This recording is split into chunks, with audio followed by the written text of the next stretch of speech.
Let me just give you examples of couplets from poems, and you can think of the emotional valence and the kind of song you might find that fit that. Raising my head to watch the moon, laying it down, thoughts of home arise, by Li Bai. From Meng Hao Ran, the man may be a promise to come at night. My harp waits alone along the wine-hung path.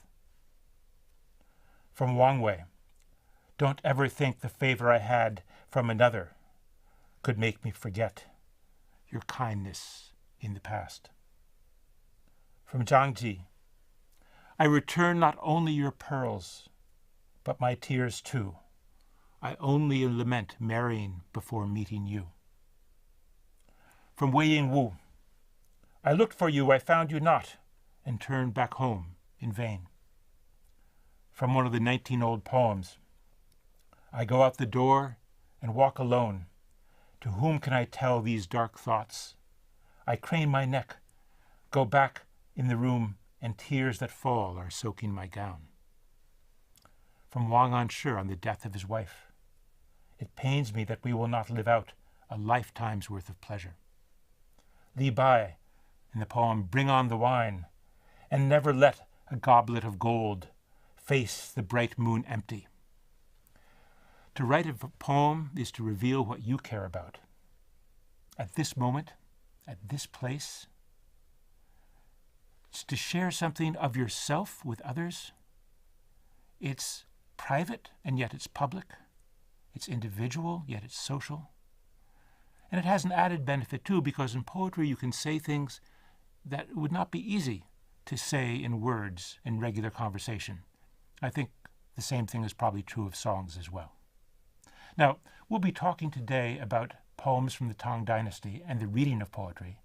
And one of our goals here is to help you learn how to take a poem that seems very opaque and bland and rather meaningless and see that it's filled with emotion, with concern, with dilemmas, with problems, that it really is speaking to the human condition in a way that crosses centuries and cultures, even though we're reading it in translation. I'll give you just an example. The example I'm going to give you is from Du Fu. It's called A Guest Arrives. And we'll be using it as an example later on when we're trying to show you how to read a poem and the rules for reading a poem. I'm going to read it to you now. North of my cottage, south of my cottage, spring waters everywhere. And all that I see are the flocks of gulls coming here day after day. The path through the flowers has never been swept for a visitor. The wicker gate today, for the first time, stands open just for you. The market is far, so for dinner there'll be no wide range of tastes. Our home is poor, and for wine we have only an older vintage. Are you willing to sit here and drink with the old man living next door? I'll call him over the hedge, and we'll finish the last of the cups. Now, as I said, we'll be coming back to that poem, and I hope that by the end of this sequence, you'll begin to see why that poem can be interesting.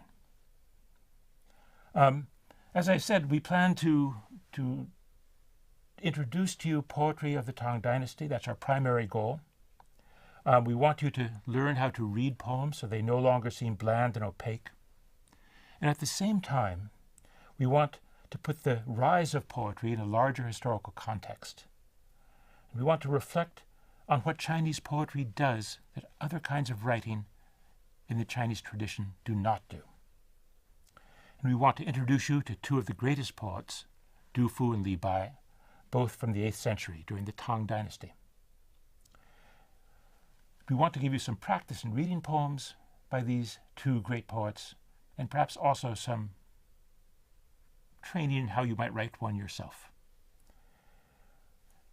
To do this, we're going to go and talk to Steve Owen. Steve is a professor here at Harvard. He is, I think, probably the greatest interpreter of Chinese literature alive today, working outside of China. Certainly one of the greatest scholars of Chinese poetry I've ever had the pleasure of meeting. And we'll talk with him and learn more about what poetry is doing in his view.